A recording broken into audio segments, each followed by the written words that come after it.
Hello lovelies, in this video we're going to be looking at obedience as investigated by Milgram, and this is for your A-level psychology. Now, you need to remember all the key facts about this, so to help you with that, over on the website there are loads of questions, loads of flashcards that you can get for absolutely free.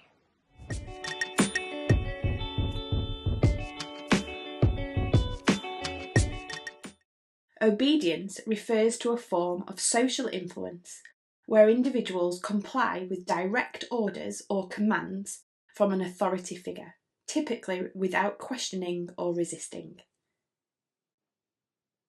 Milgram 1963, a behavioural study of obedience. Aim. Stanley Milgram's obedience study aimed to investigate the extent to which individuals would obey authority figures, even when instructed to perform actions that conflicted with their personal conscience or moral beliefs. Milgram wanted to understand why members of the German population had followed Hitler's orders during the Second World War. He felt that this could be because Germans were different in some way, potentially more obedient. This is known as the Germans are different hypothesis. Procedure. Milgram conducted his study at Yale University. Participants, 40 American males aged between 20 and 50 years old, were recruited under the pretense of participating in a study on memory and learning. The participants responded to an advert that was placed in the paper and were paid $4.50 for taking part. Upon arrival, they were introduced to another participant who was a confederate of the researcher. The participant and the confederate were then told that one of them would be the teacher and the other the learner, with the participant always assigned the role of the teacher. The learner was taken to another room and strapped into a chair with electrodes attached. The teacher was seated in front of an apparatus that supposedly administered electric shocks of increasing intensity, labelled from 15 volts, mild shock, to 450 volts, danger, severe shock, with descriptions such as slight shock, moderate shock, and danger, severe shock. The teacher's role was to administer a memory test to the learner, and whenever the learner made a mistake, the teacher was instructed to administer an electric shock, increasing the voltage with each subsequent error. Unbeknownst to the participant, the learner was not actually receiving shocks.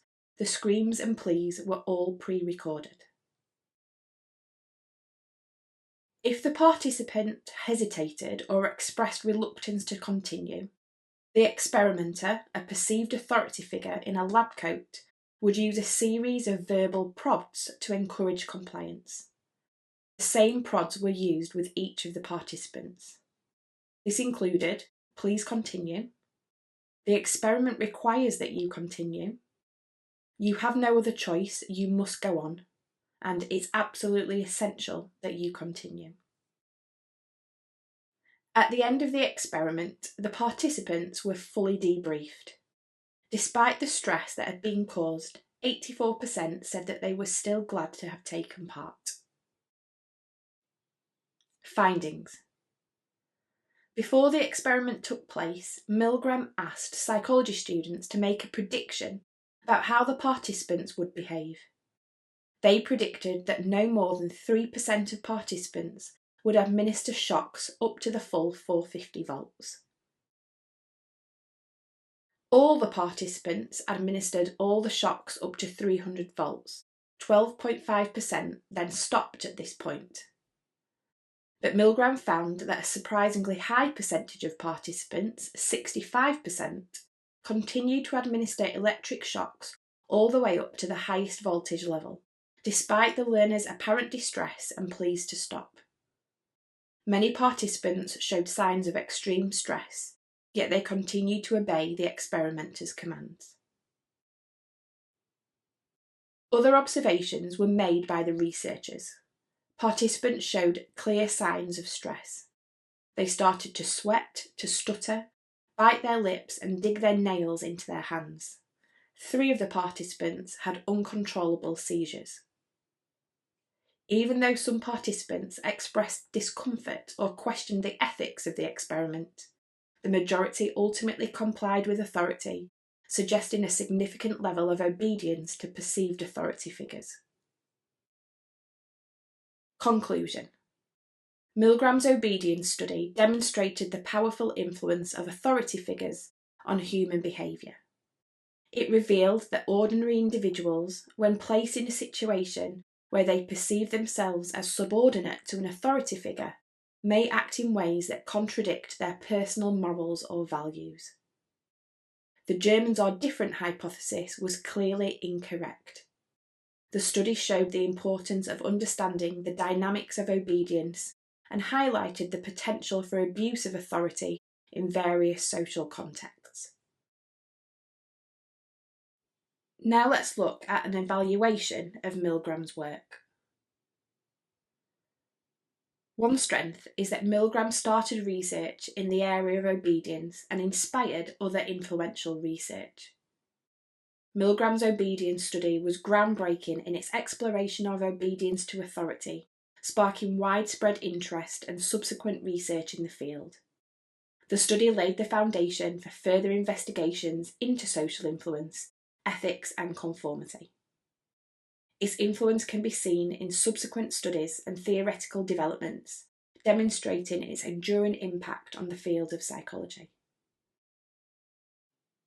Another strength is that there is clear research evidence to support Milgram's findings. Beauvoir et al. 2012 reproduced a version of the experiment for a French documentary. 80% of the participants delivered the maximum 460 volt shock.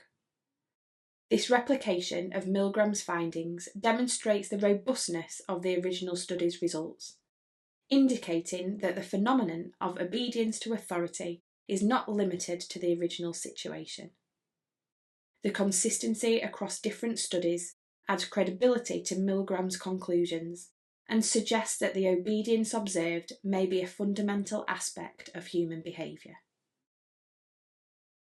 However, the procedure may not have been measuring obedience if the participants didn't think they were administering real shocks. Orn and Holland 1968 suggested that participants may have been merely complying with what they perceived as a scripted scenario rather than genuinely obeying authority. Approximately half of the participants expressed scepticism about the authenticity of the shocks, potentially undermining the validity of the results. This raises concerns about whether the study truly measured obedience or merely compliance with experimental demands.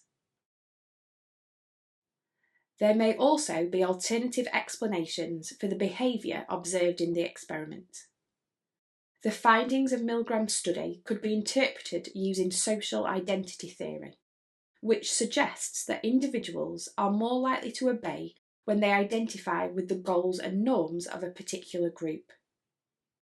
When participants believed their obedience was in service of scientific research, they were more compliant. However, when the prods emphasised personal responsibility, obedience decreased.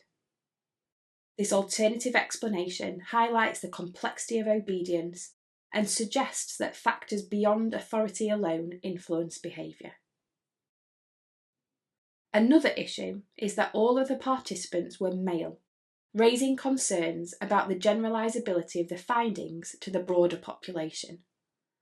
The research could be said to be androcentric. Traditional gender roles may influence obedience differently for men and women. For instance, women may exhibit different levels of obedience due to societal expectations of submissiveness or nurturing behaviour. Including female participants could provide a more comprehensive understanding of obedience across genders. Milgram's study also used American participants, which again may limit the generalisability of the findings to other cultural contexts.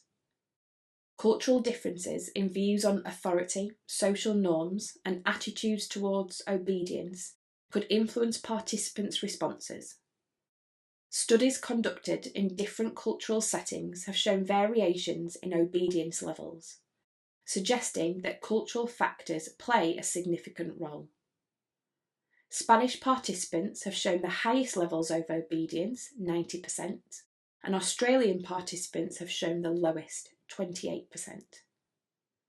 Therefore, applying findings from a single cultural group to the broader human population may overlook important cultural differences in obedience behaviour. Let's take this discussion even further now and focus on the ethical issues raised in Milgram's research. There are arguments to suggest that the research was both ethical and unethical. Let's explore these now. Deception, debrief, and informed consent. Despite the debriefing process, some argue that the level of deception used in Milgram's study was unethical. Participants were led to believe that they were delivering painful electric shocks to another individual, which could have caused psychological distress. While the debriefing may have alleviated some of this distress, it cannot fully undo the potential harm caused by the deception. Participants were not fully informed about the true nature of the experiment. There was a lack of informed consent. This was necessary to prevent participants from altering their behaviour due to the knowledge of being observed, which could have compromised the study's validity.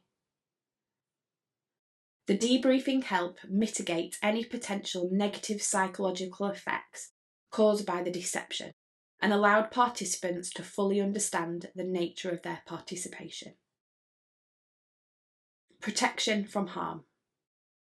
Participants were led to believe that they were causing intense pain to another individual, which could have resulted in psychological distress, guilt, or trauma. While the shocks were not real, the emotional impact on participants was genuine, as evidenced by their visible signs of stress and discomfort. While participants believed they were administering painful electric shocks, no actual physical harm was inflicted on the learner. The shocks were fake, and the learner a confederate of the researcher and was not actually experiencing any pain. Additionally, participants were closely monitored throughout the experiment, and the study was halted if they showed signs of extreme distress. These measures helped ensure that participants were not subjected to any lasting harm as a result of their participation. Ouch!